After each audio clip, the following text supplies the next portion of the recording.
The moment I walk into a room, my examination starts, even before I'm looking in the mouth of a patient.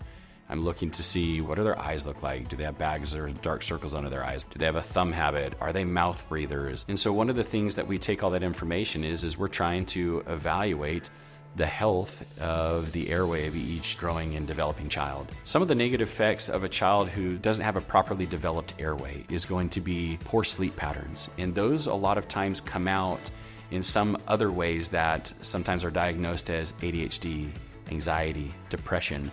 But what begins to happen is if we're not sleeping properly, our brain can't develop properly. It needs time to rest, and it needs very healthy sleep. So some of the first steps that you would take to address an airway problem, and it depends on what we're finding. So some of those could be trying to stop a thumb habit, to removing the pacifier. And then from there, maybe using a functional appliances. We use what are called Myomunchies or Myobraces. They almost look like tiny little mouthguards.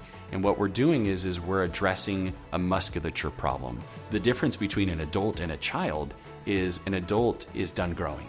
Whereas a child, if they're getting off on their growth and development, and we know that they're gonna have a higher risk of airway problems, if we early can be at 1 year of age, year and a half, they can begin to use some of these functional appliances, we will see a drastic change in their growth and development.